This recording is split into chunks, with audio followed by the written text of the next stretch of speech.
ভালোবাসার মানুষ যদি পাশে থাকে তাহলে বিশ্ব জয় করা সম্ভব। কথাটি সত্যিই ঠিক। আজকের গল্পটি ঠিক এই রকমই একজন ব্যক্তির উপর, এবং এটি একটি সত্য ঘটনা। এমন একটি ছেলে যে স্বপ্ন দেখেছিল পৃথিবী বিখ্যাত বিজ্ঞানী হওয়ার, তবে ধীরে ধীরে তার শরীর তার সাথ দেওয়া ছেড়ে দেয়। সে পঙ্গু হয়ে পড়ে, যার ফলে একসময় সে মানসিক দিক থেকে অনেকটাই ভেঙে পড়ে। তবে তার এই কঠিন পরিস্থিতিতে তার প্রিয় মানুষেরাই তার পাশে এসে দাঁড়ায় এবং তাদের সহায়তায় ও ভালোবাসায় এবং তার নিজের কঠোর পরিশ্রম ও বুদ্ধিমত্তার পরিচয় দিয়ে সে একদিন হয়ে ওঠে এক বিখ্যাত বিজ্ঞানী। আজ আমি এক্সপ্লেন করতে চলেছি 2014 সালে মুক্তি পাওয়া পৃথিবী বিখ্যাত বিজ্ঞানী স্টিফেন হকিংয়ের জীবন কাহিনীর উপর নির্মিত movie the theory of everything. আর এই কাহিনী আপনাদের কোথাও না কোথাও বেঁচে থাকার আশা ও কিছু শিখিয়ে অবশ্যই যাবে। তাই দেরি না করে চলুন শুরু করা যাক। মুভির শুরুতে একটি পরিবার দেখানো হয়, যেখানে হুইল চেয়ারে বসে থাকা একজন ব্যক্তিকেও দেখানো হয়, আর ইনি হলেন সেই বিখ্যাত বিজ্ঞানী স্টিফেন হকিং। এরপর দৃশ্য পরিবর্তিত হয়ে যায় 1963 সালে ইংল্যান্ডের কেমব্রিজ বিশ্ববিদ্যালয়ে। বিশ্ববিদ্যালয়ের দুইজন ছাত্র 21 বছরের স্টিফেন হকিং এবং তার বন্ধু ব্রায়ান তাদের বিশ্ববিদ্যালয়ের একটি অনুষ্ঠানে অংশগ্রহণ করার জন্য খুবই উৎসাহের সাথে বিশ্ববিদ্যালয়ের দিকে যাচ্ছিলেন। সেখানে প্রায় সকল ছাত্ররাই উপস্থিত ছিল।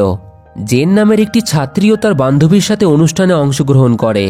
স্টিফেনের সাথে জেনের এই অনুষ্ঠানে প্রথম দেখা হয় এবং প্রথম দেখাতেই স্টিফেন তাকে ভালোবেসে ফেলে। জেন তার বান্ধবীর কাছ থেকে জানতে পারে স্টিফেন অন্য সকল ছেলেদের থেকে সম্পূর্ণ আলাদা এবং সে খুবই মেধাবী। স্টিফেনকে প্রথমবার দেখাতেই জেনেরও খুব ভালো লেগে যায় এবং খুবই অল্প সময়ের মধ্যেই তাদের একে অপরের সাথে পরিচয় হয়ে যায়। স্টিফেন তাকে জানায়, আমি একজন সায়েন্সের স্টুডেন্ট এবং কসমোলজিস্ট নিয়ে পড়াশোনা করি। আর কসমোলজিস্ট তাদেরই বলা হয় যারা মহাবিশ্ব নিয়ে গবেষণা করেন। স্টিফেনের স্বপ্ন ছিল সে এমন একটি সমীকরণ আবিষ্কার করবেন যেটা মহাবিশ্বের সকল প্রশ্নের সমাধান করে দেবে। তবে জেন ছিল সম্পূর্ণ আলাদা। সে একজন আর্টসের ছাত্র এবং সৃষ্টিকর্তার প্রতি তার আস্থা ছিল প্রচুর পরিমাণে। এক প্রকার সে সৃষ্টিকর্তার উপর খুবই বিশ্বাস করত। নিয়মিত সে চার্চেও যেত। কিন্তু স্টিফেন ছিল তার ঠিক উল্টোটা। তার কথা অনুযায়ী বিজ্ঞানী হলো সবকিছুর ঊর্ধ্বে এবং বিজ্ঞান দ্বারা সবকিছুই সম্ভব।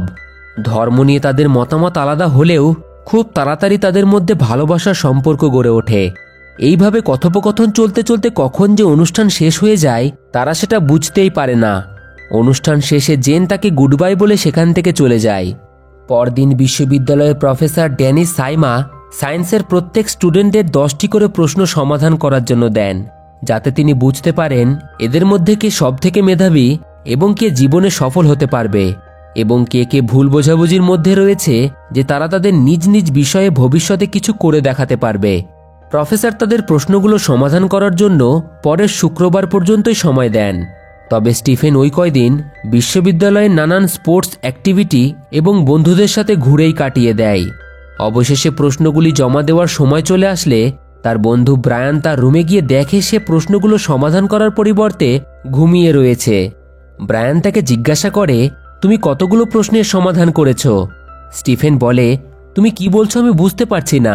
আসলে স্টিফেন ভুলেই গেছিল যে তাদের প্রফেসর তাদের প্রত্যেককে 10টি করে প্রশ্ন সমাধান করার জন্য দিয়েছিলেন। তার বন্ধু তাকে প্রফেসরের কথা মনে করিয়ে দেয়। স্টিফেন বলে, আমি তো ভুলেই গেছিলাম, এখনো আমি একটিও প্রশ্ন সমাধান করতে পারিনি। এটা শুনে তার বন্ধু ব্রায়ান সেখান থেকে প্রফেসরের ক্লাস জয়েন করার জন্য চলে যায়। তবে কিছু সময় পরেই স্টিফেন সেখানে এসে উপস্থিত হয়। সকলেই তাদের প্রশ্নের সমাধান প্রফেসরের কাছে জমা দেয়। তবে যখন প্রফেসর স্টিফেনের কাছ থেকে সমাধানগুলি চেয়ে বসে তখন সে প্রফেসরকে পুরনো একটি ট্রেনের টাইম টেবিলের বই ধরিয়ে দেয়। প্রফেসর একটু অবাক হয়। তিনি বলেন, আমি তো তোমাকে প্রশ্নগুলো সমাধান করার জন্য দিয়েছিলাম, এটা নিয়ে আমি কি করব? স্টিফেন জানায়, আপনি যে পেজগুলো আমাকে সমাধান করার জন্য দিয়েছিলেন সেগুলির উপর কপি পড়ার কারণে সেগুলি নষ্ট হয়ে গেছিল, তাই আমি এই ট্রেনের টাইমারের বইগুলির উপর সমাধানগুলি করে এনেছি। তবে আমি 10টার মধ্যে 9টিই করতে পেরেছি। এটা শুনে ক্লাসরুমে উপস্থিত তার সকল বন্ধুরা অবাক হয়ে যায়। তারা ভাবে, আমরা এতদিন সময় দেওয়ার পরেও মাত্র কয়েকটি প্রশ্নই সমাধান করতে পেরেছি, কিন্তু স্টিফেন মাত্র 1 ঘন্টার মধ্যে 9টি প্রশ্নের সমাধান করে ফেলেছে। তার বুদ্ধিমত্তা দেখে তারা সকলেই হতভম্ব হয়ে যায়। ক্লাসের শেষে স্টিফেন প্রফেসর ড্যানিশের সাথে গিয়ে দেখা করেন, কারণ স্টিফেন বুঝতে পারছিল না যে গ্র্যাজুয়েটের শেষে পরবর্তী কোন বিষয় নিয়ে সে গবেষণা করবে। যার ফলে প্রফেসর তাকে বিশ্ববিদ্যালয়ের এমন একটি ঘরে নিয়ে যায় যেখানে বিজ্ঞানী জে থমসন ইলেকট্রনের আবিষ্কার করেছিলেন এবং বিজ্ঞানী রাদারফোর্ড অ্যাটমের উপর রিসার্চ করেছিলেন। প্রফেসর ড্যানিস তাকে জানায়, বিজ্ঞান এমন একটি জিনিস, কখন কার হাত দিয়ে কি আবিষ্কার হয়ে যায় সেটা কেউই জানে না, আর হয়তো পরবর্তী আবিষ্কার তোমার হাত দিয়েই হতে চলেছে। পরের শুক্রবার আমি বিশ্ববিদ্যালয়ের কিছু গ্র্যাজুয়েট স্টুডেন্টদের লন্ডন নিয়ে যাচ্ছি, যেখানে তারা গণিতবিদ রজার প্যানরজের লেকচারে অংশগ্রহণ করবে। যদি তুমি চাও তাহলে আমাদের সাথে সেখানে যেতে পারো, হয়তো তুমি সেখান থেকে কিছু জ্ঞান অর্জন করতে পারবে। এই বলে তিনি সেখান থেকে চলে যান। তিনি সেখান থেকে যাওয়ার পর স্টিফেন ওই ঘরের সকল জিনিসপত্রগুলিকে ভালোভাবে দেখতে শুরু করে, যেখানে সে পরবর্তী বিজ্ঞানী হিসেবে নিজেকে দেখতে পায়। এরপর স্টিফেন সেখান থেকে জেনের সাথে দেখা করার জন্য একটি চার্চের সামনে গিয়ে উপস্থিত হয় এবং জেনকে তার বাড়িতে লাঞ্চে ইনভাইট করে। স্টিফেন তার বাবা ফ্র্যাঙ্ক হকিং ও তার পুরো পরিবারের সাথে জেনের পরিচয় করিয়ে দেয়। তারা বুঝতে পারে স্টিফেন এবং জেন একে অপরকে খুবই পছন্দ করে। জেনের প্রথম পরিচয়ে সে পুরো পরিবারের সাথে ভালোভাবে মিশে যায়। পরদিন স্টিফেন বিশ্ববিদ্যালয়ের সকল ছাত্রদের সাথে লন্ডনের উদ্দেশ্যে যাত্রা শুরু করে। তবে অদ্ভুতভাবে ট্রেন স্টেশনে সে তার শরীরে কিছু দুর্বলতা লক্ষ্য করে, কিন্তু এই ব্যাপারটিকে সে পুরোপুরি উপেক্ষা করে লন্ডনের উদ্দেশ্যে রওনা দেয়। রজার প্যানরজের লেকচারের বিষয়বস্তু ছিল ব্ল্যাক হোল, কিভাবে একটি ব্ল্যাক হোলের সৃষ্টি হতে পারে।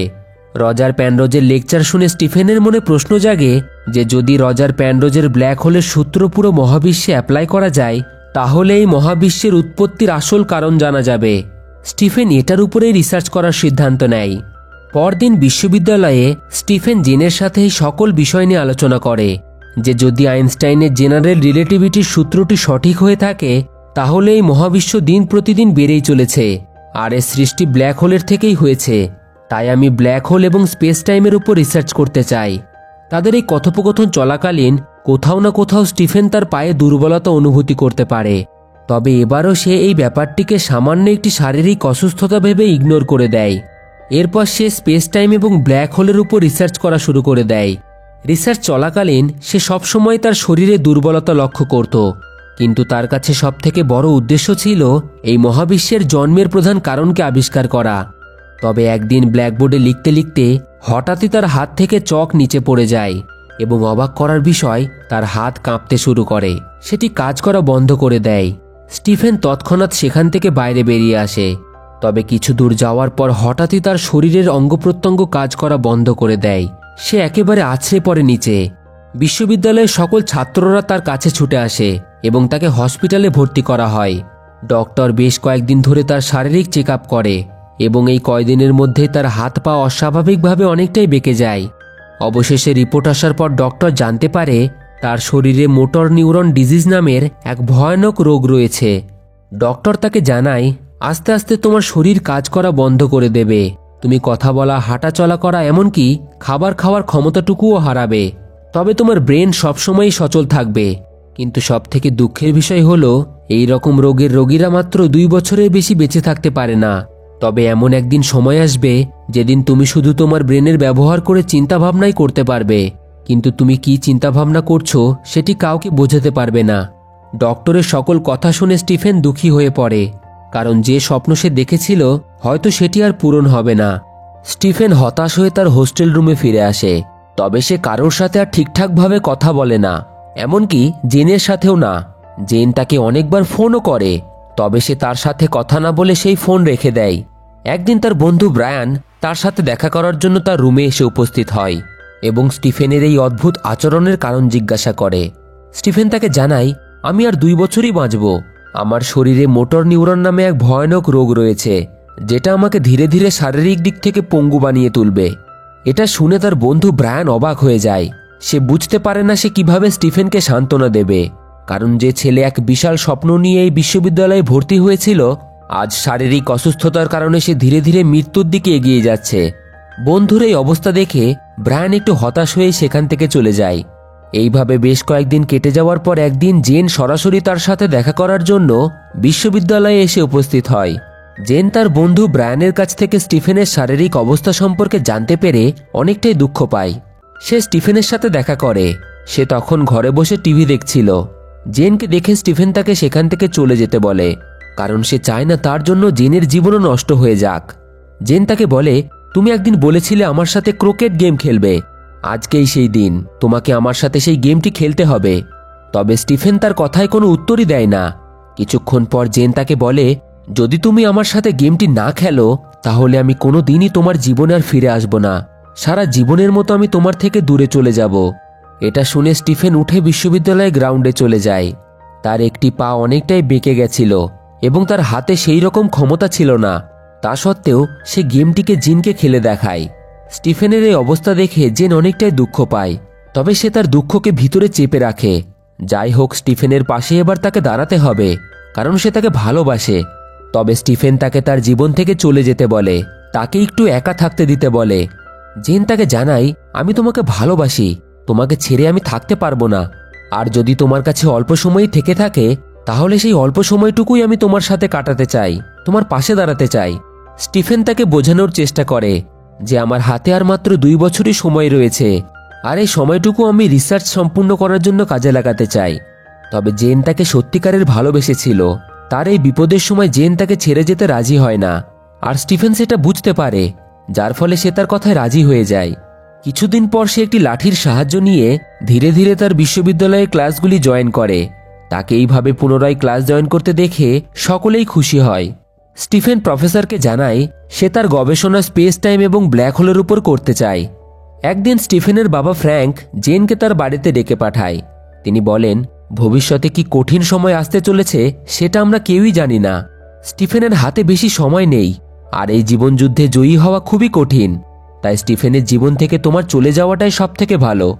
জেন তাকে বলে, আমি জানি আপনি ভাবছেন হয়তো কঠিন পরিস্থিতির চাপে পড়ে আমি তাকে মাঝপথেই ছেড়ে চলে যাব, কিন্তু না, আমি তাকে ভালোবাসি, সেও আমাকে ভালোবাসে, এবং আমি জেনে বুঝে এই কঠিন সিদ্ধান্ত নিয়েছি। আমরা দুইজনে এই অসুস্থতার সাথে একসাথে লড়ব। তার এই কথা শুনে স্টিফেনের বাবা স্পষ্ট বুঝতে পারে যে স্টিফেনের প্রতি তার ভালোবাসা তাকে তার অসুস্থতার সাথে লড়াই করতে এবং সে যে স্বপ্ন দেখেছিল সেটিকে পূরণ করতে অনেকটাই উৎসাহ দেবে। তাই তিনি তাদের এই সম্পর্কটিকে মেনে নেয়। দুই পরিবারের সম্মতিতে স্টিফেন এবং জেনের বিয়ে হয়ে যায়। তারা একে অপরের সাথে খুব সুখে সংসার করতে শুরু করে। কিছু সময় পর তাদের একটি সন্তানও হয়। তবে সময়ের সাথে সাথে স্টিফেনের শরীর তার সাথ দেওয়া ছেড়ে দেয়। ধীরে ধীরে তার হাত পা অনেকটাই বেঁকে যায়। সিঁড়ি দিয়ে ওঠানামা, এমনকি চলাফেরা করার জন্য সে দুটি লাঠির সাহায্য নিতে শুরু করে। তবে শারীরিক দিক থেকে দুর্বল হয়ে পড়লেও সে মানসিক দিক থেকে খুবই স্ট্রং ছিল। এই পরিস্থিতি হওয়া সত্ত্বেও স্টিফেন তার রিসার্চকে কোনোভাবেই ভুলে যায়নি। একদিন সে তার থিওরি বিশ্ববিদ্যালয়ের প্রফেসরদের সামনে রাখে। স্টিফেনের এই থিওরি দেখে তারা সকলেই অবাক হয়ে যায় এবং স্টিফেনকে ডক্টরেট উপাধি দেওয়া হয়। তবে এইটুকুতেই স্টিফেন খুশি ছিল না, সে আরও কিছু করে দেখাতে চাইছিল, যার ফলে সে প্রফেসরকে জানায়, আমি একদিন প্রমাণ করাতে চাই যে এই মহাব্রহ্মাণ্ডে সময়ের একটি শুরু ছিল। একদিন আমি এমন একটি সমীকরণ আবিষ্কার করব যার সাহায্যে বিজ্ঞানের সকল প্রশ্নের সমাধান পাওয়া যাবে, আর সেই দিনই আমি নিজেকে সফল মনে করব। তার এই মনের জোর দেখে প্রফেসররা তাকে উৎসাহ দেয়। স্টিফেন তাদেরকে ধন্যবাদ জানিয়ে সেখান থেকে বেরিয়ে আসে। সন্ধ্যায় তার ডক্টরেট উপাধি পাওয়ার খুশিতে জেন তার বন্ধুদের ডিনারে আমন্ত্রণ জানায়। স্টিফেনের সফলতার কারণে তারা সকলেই খুশি ছিল। তবে কিছু সময় পর স্টিফেন নিজে থেকে খাবার খাওয়ার ক্ষমতাটুকু হারায়। আশেপাশের মানুষজনের কথাবার্তা ধীরে ধীরে সে কম শুনতে শুরু করে, যার ফলে সে শারীরিক অসুস্থতার কারণে খাবার ছেড়ে বিশ্রাম নেওয়ার জন্য উঠে যায়। তবে সিঁড়ি দিয়ে ওঠার সময় তার হাত পা একেবারেই কাজ করা বন্ধ করে দেয়। সে সিঁড়ি দিয়ে উপরে ওঠার চেষ্টা করে, তবে সে ব্যর্থ হয়। স্টিফেন তার চলাফেরার ক্ষমতা হারিয়ে ফেলে। পরদিন হতেই জেন তার জন্য একটি হুইল চেয়ারের ব্যবস্থা করে দেয়। স্টিফেন একভাবে হুইল চেয়ারের দিকে বেশ কিছুক্ষণ ধরে তাকিয়ে থাকে। সে বুঝতে পারে এখন থেকে জীবনের বেশিরভাগ সময়ই তাকে এই হুইল চেয়ারেই কাটাতে হবে। ভিতর ভিতর স্টিফেন অনেকটাই ভেঙে পড়ে, তবে জেনের ভালোবাসা তাকে উৎসাহ দেয়। এইভাবে তাদের জীবনের আরও বেশ কিছু সময় কেটে যায়। তাদের ছোট্ট পরিবারে জেন নতুন একটি সদস্যের জন্ম দেয়। একদিন সন্ধ্যায় স্টিফেন নিজে থেকে তার সোয়েটার পরার চেষ্টা করছিল। ঠিক তখনই সোয়েটারের ছিদ্র দিয়ে তার নজর সামনে জ্বলতে থাকা আগুনের উপর গিয়ে পড়ে। বেশ কিছুক্ষণ সেই আগুনের দিকে তাকিয়ে থাকার পর তার মাথায় একটি আইডিয়া আসে। সে তৎক্ষণাৎ জেনকে সেই বিষয়ে জানায় এবং পরদিন প্রফেসর ড্যানিশের সহায়তায় পৃথিবীর বিখ্যাত কিছু বিশ্ববিদ্যালয়ের প্রফেসরদের নিয়ে সে একটি মিটিংয়ের আয়োজন করে, যেখানে সে ব্ল্যাক হোলের নতুন একটি থিওরির উপর লেকচার দেয়, যেটা পৃথিবীর সৃষ্টির ইতিহাসের এক যুগান্তকারী আবিষ্কার ছিল। তবে সেখানে উপস্থিত কয়েকজন প্রফেসর স্টিফেনের এই থিওরিকে পুরোপুরি মূল্যহীন বলে সেখান থেকে চলে যায়। কিন্তু অডিটোরিয়ামের বেশিরভাগ প্রফেসররাই তার এই থিওরি শুনে বাক্যহীন হয়ে পড়ে। তারা সকলেই অবাক হয়ে যায় এবং ভবিষ্যতের তার কাজের জন্য তাকে অগ্রিম শুভেচ্ছা জানায়। সন্ধ্যায় স্টিফেনের সকল বন্ধুরা মিলে তার এই খুশির মুহূর্তটিকে খুব সুন্দরভাবে উদযাপন করে। স্টিফেনের এই সফলতায় তারা সকলেই খুশি ছিল। তার থিওরির উপর লেখা বই দ্য নেচার পৃথিবীর নানান জায়গায় ছড়িয়ে পড়ে এবং কিছুদিনের মধ্যে স্টিফেন হকিং পুরো বিশ্বের কাছে এক পরিচিত ফিজিসিস্ট হয়ে ওঠেন। তার চর্চা সব জায়গায় হতে শুরু করে। এই খুশিতে জেন তার চলাফেরার সুবিধার জন্য তাকে একটি ইলেকট্রিক হুইলচেয়ার উপহার হিসেবে দেয়। শারীরিক দিক থেকে স্টিফেন দুর্বল হয়ে পড়লেও স্টিফেনের নিজের প্রতি বিশ্বাস এবং মনোবলের কারণে সে তার রিসার্চ চালিয়ে যায়। তবে এই সকল কিছুর মধ্যে পড়ে জেন নিজেকে অনেকটাই অসহায় মনে করে, কারণ পরিবারের সকলকে সামলিয়ে তার নিজেকে আর সময় দেওয়া হয়ে ওঠে না। স্টিফেনের জন্য সে তার পড়াশোনা পর্যন্ত ছেড়ে দিতে বাধ্য হয়। মানসিক দিক থেকে সে অনেকটাই ভেঙে পড়ে, যার ফলে জেন কিছুদিনের জন্য স্টিফেনকে নিয়ে তার শ্বশুর বাড়িতে ঘুরতে চলে যায়। তবে সেখানেও স্টিফেনের অসুস্থতা তার পিছু ছাড়ে না। এই মানসিক যন্ত্রণা জেন আর সহ্য করতে পারছিল না, তাই সে তার মায়ের সাথে দেখা করতে চলে যায়। তার মা তার এই মনের অবস্থা দেখে তাকে পুনরায় চার্চে যাওয়ার উপদেশ দেয়, কারণ সে একসময়ে খুব ভালো গান করত। এছাড়াও সে খুবই ধার্মিক একটি মেয়ে ছিল। হয়তো চার্চের সাথে যুক্ত হলে তার মন ভালো হয়ে যাবে। তার মায়ের কথা শুনে সে স্থানীয় চার্চের সাথে যুক্ত হয়ে যায়, যেখানে জেনের সাথে প্রথমবার জোনাথন নামে একটি ছেলের পরিচয় হয়ে যায়। জোনাথন চার্চের সকলকে পিয়ানো এবং সঙ্গীত শেখাতেন। জেন এটা জানতে পেরে জোনাথনকে তার ছেলেকে পিয়ানো শেখানোর জন্য বলে। জোনাথন এক কথায় রাজিও হয়ে যায় এবং সেই দিন থেকে স্টিফেনের বাড়িতে সে তার ছেলেকে পিয়ানো শেখানোর জন্য যায়। রাতে ডিনারের সময় জোনাথনের সাথে স্টিফেনের পরিচয় হয়ে যায়। তারা একে অপরের সাথে অনেকটা সময় কাটায়। জোনাথনের ভালো ব্যবহারের কারণে স্টিফেন এবং জোনাথনের মধ্যে খুব ভালো সম্পর্ক গড়ে ওঠে। তাদের কথোপকথন চলাকালীন স্টিফেন আগ্রহী হয়ে তার সাংসারিক জীবন সম্পর্কে জিজ্ঞাসা করে। জোনাথন তাকে জানায় সে একজন বিবাহিত পুরুষ, তবে দুর্ভাগ্যবশত 1 বছর আগে নিউকিমিয়া নামে এক রোগে আক্রান্ত হয়ে তার স্ত্রী মারা যায়। এই কারণেই সে সকল কিছু ভোলার জন্য চার্চের সাথে যুক্ত হয়েছে এবং মানুষকে সাহায্য করা ও সঙ্গীত প্রশিক্ষণ দেওয়া তার এক প্রকার শখ। আসলে জোনাথন খুব ভালো একজন ব্যক্তিত্ব ছিলেন, আর সেটা তার কথাবার্তা ও আচরণে স্টিফেন বুঝতে পারে। কথাবার্তা শেষে বাড়ি ফেরার সময় জোনাথন জেনকে জানায় যদি তার ভবিষ্যতে কোনো সাহায্যের দরকার হয়ে থাকে তাহলে সে যেন জোনাথনকে অবশ্যই জানায়। এই বলে সে সেখান থেকে চলে যায়। রাতে ঘুমানোর আগে স্টিফেন জেনকে বলে, আমি জানি তোমার একার পক্ষে এই সকল কিছু সামলানো খুবই কঠিন হয়ে দাঁড়িয়েছে। যদি তুমি কাউকে সাহায্যের জন্য রাখতে চাও তাহলে এতে আমার কোনো আপত্তি নেই, কারণ এমনিতেই আমার শারীরিক অবস্থা ধীরে ধীরে অবনতির দিকে যাচ্ছে এবং আমার পক্ষে তোমাকে সাহায্য করা বা তোমাকে সময় দেওয়াটা পুরোপুরি অসম্ভব হয়ে দাঁড়িয়েছে। স্টিফেনের কথা জেন মেনে নেয়।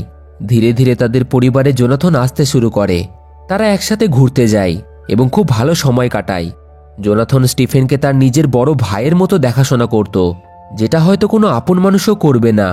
এইভাবে জোনাথন সেই পরিবারের একটি সদস্য হয়ে ওঠে এবং একজন পারিবারিক সদস্য হিসেবে সে জেনকে নানান কাজে সাহায্য করা, স্টিফেনের বাচ্চাদের দেখাশোনা করা, এমনকি স্টিফেনকেও ভালোভাবে সেবা করত।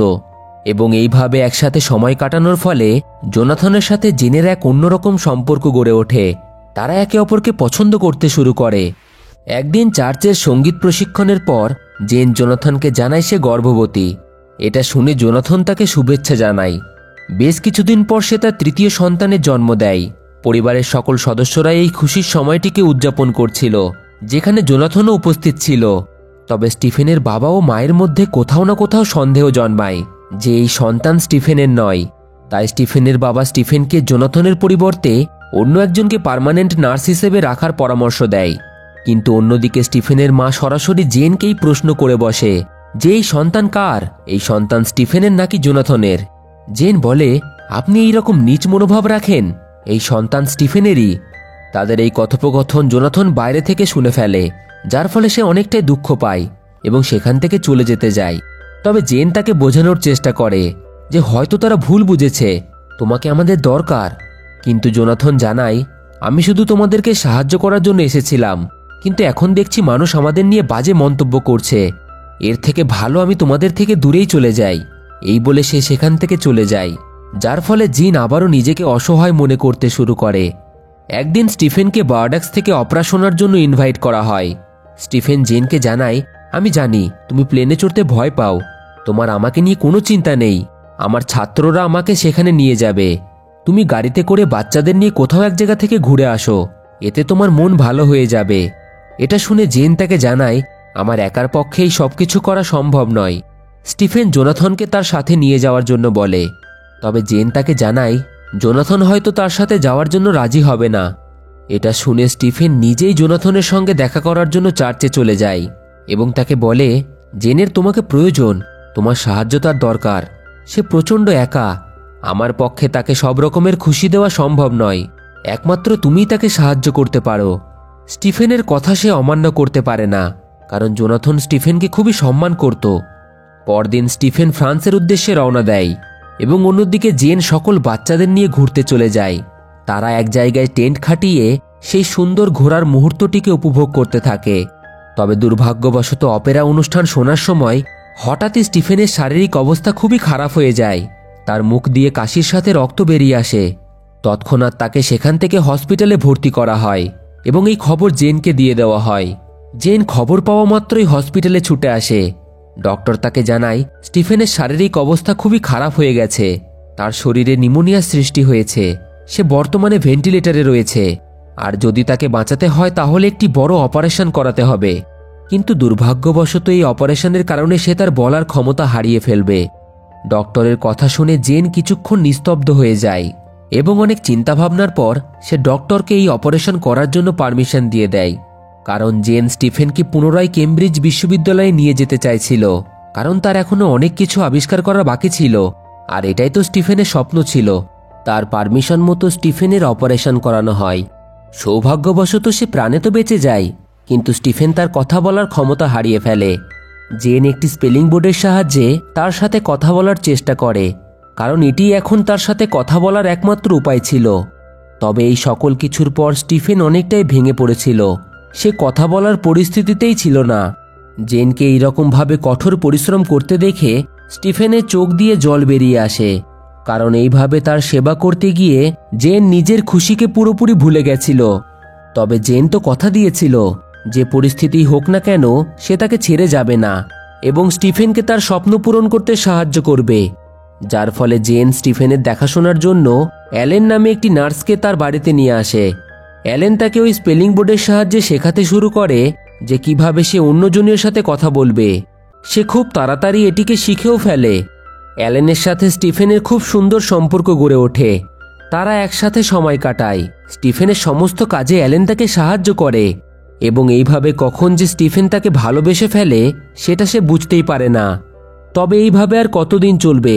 স্পেলিং বোর্ডের সাহায্যে স্টিফেনের সাথে কথা বলতে অনেকটাই সময় লাগতো, তাই তার জন্য একটি কম্পিউটার হুইল চেয়ারের ব্যবস্থা করা হয়, যার রিমোট তার হাতে থাকত এবং এর সাহায্যে স্টিফেন 1 মিনিটে 4টি করে শব্দ টাইপ করতে পারত।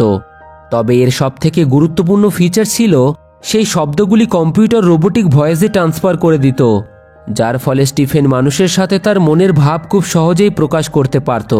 সে এতটাই ইন্টেলিজেন্ট ছিল যে এই মেশিনটিকে শিখতে তার বেশি সময় লাগে না এবং এর সাহায্যে স্টিফেন তার গবেষণা চালিয়ে যায়। একদিন সে জেনকে জানায়, এই মেশিনের সাহায্যে আমি প্রথম টাইমের উপর বই লিখতে চাই। এরপর স্টিফেন দিনরাত পরিশ্রম করে a brief history of time নামে তার প্রথম বই লিখে ফেলে, যেটা খুব তাড়াতাড়ি পুরো বিশ্বের কাছে জনপ্রিয় হয়ে ওঠে। এইভাবে একদিন a brief history of time বইটির জন্য তাকে আমেরিকায় পুরস্কৃত করার জন্য আমন্ত্রণ জানানো হয়। স্টিফেন জেনকে জানায় সে আমেরিকায় অ্যাওয়ার্ড শোতে অ্যালেনকে নিয়ে যেতে চায়। এই কথা শুনে জেন অনেকটাই দুঃখ পায়।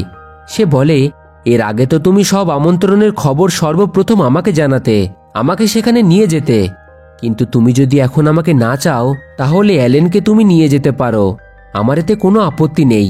স্টিফেন বলে, আমার জন্য তুমি অনেক কষ্ট সহ্য করেছো, কিন্তু এখন আমি চাই তুমি খুশিতে জীবনযাপন করো, তুমি জোনাথনের সাথে বিয়ে করো, অ্যালেন আমার দেখাশোনা করবে, আমি এতে খুব ভালো থাকব। এটা শুনে জেন বলে, আমি তোমার সেবায় কোনো রকম ত্রুটি রাখিনি, তোমাকে আমি সবসময়ই ভালোবেসেছি, তোমাকে আমি ভালো রাখার চেষ্টা করেছি। আসলে স্টিফেন তার নিজের স্বার্থের জন্য জেনকে তার কাছে রেখে দিতে চাইছিল না, তাই সে জেনকে জোনাথনের সাথে বিয়ে করতে বলে এবং এইভাবে তাদের একে অপরের মধ্যে ডিভোর্স হয়ে যায়। তারা একে অপরের খুশির স্বার্থে আলাদা হয়ে যায়। এদিকে স্টিফেনের লেখা বই ইন্টারন্যাশনাল বেস্ট সেলিংয়ের বইয়ে পরিণত হয়। স্টিফেনকে ইংল্যান্ড থেকে আমেরিকায় নিয়ে আসা হয়, তার সাথে অ্যালেনও আসে। স্টিফেন সকলকে ইন্টারভিউ দেয়। ইন্টারভিউ চলাকালীন সে লক্ষ্য করে একজনের পেন নিচে পড়ে রয়েছে। সে কল্পনা করতে থাকে যে সে নিজে উঠে সেই পেনটিকে তার নিজের হাত দিয়ে তুলেছে। এই ব্যাপারটি ভাবতে ভাবতে তার চোখ দিয়ে জল বেরিয়ে আসে যে কিভাবে সে একটি সাধারণ ছেলে থেকে আজ এই হুইল চেয়ারে বসে রয়েছে। কিন্তু সে জীবনে হাল ছাড়েনি, চেষ্টা করে গেছে, যার ফলে আজ সে এক বিখ্যাত বিজ্ঞানী হতে পেরেছে। এবং এই সকল কিছুর পিছনে অবদান রয়েছে জেনের। অডিটোরিয়ামের একজন দর্শক স্টিফেনকে জিজ্ঞাসা করে, আপনার সফল হওয়ার পিছনে কারণ কি? স্টিফেন জানায়, মানুষকে তার নিজের লক্ষ্য, নিজের স্বপ্নের পিছনে দৌড়ানো দরকার। মানুষের চেষ্টার কোনো সীমা নেই। জীবন যতই খারাপ হোক না কেন, মানুষকে চেষ্টা করে যেতে হবে, তাহলেই একদিন মানুষ সফলতা পাবে। যতদিন মানুষের প্রাণ থাকবে ততদিন মানুষ চেষ্টা করে যাবে, এবং এটি হবে একটি মানুষের সফলতার আসল উদ্দেশ্য। তার এই অসাধারণ স্পিচ শুনে অডিটোরিয়ামের সকল দর্শক হাততালি দিতে শুরু করে। ইন্টারভিউ শেষে সে পুনরায় লন্ডন ফিরে আসে এবং লন্ডনের রানী এলিজাবেথের প্যালেসে তাকে আমন্ত্রণ জানানো হয়। স্টিফেন জেন এবং তার পুরো পরিবারকে সেখানে আসার জন্য বলে, কারণ তার সফলতার পিছনে জেনের অবদান ছিল অসীম। তার বিপদের সময় সেই তার পাশে এসে দাঁড়িয়েছিল, তাকে সাহায্য করেছিল। এরপর ইংল্যান্ডের রানী স্টিফেন হকিংকে বিশেষভাবে সম্মানিত করেন এবং এর সাথেই মুভিটি এখানেই শেষ হয়ে যায়। তো বন্ধুরা, কেমন লাগলো স্টিফেন হকিংয়ের জীবন কাহিনী? আশা করি এর থেকে আপনারা কিছু শিখতে পেরেছেন। আর যদি আপনাদের মুভির কাহিনী পছন্দ হয়ে থাকে তাহলে কমেন্টে অবশ্যই জানাতে পারেন। ভিডিওটিতে একটি লাইক দিয়ে যাবেন। আর আপনারা যদি এইরকমই মুভি এক্সপ্লেন পছন্দ করে থাকেন তাহলে জুড়ে থাকুন আমাদের সাথে আর দেখতে থাকুন ফিল্মি গপ্প, the channel of movie lovers.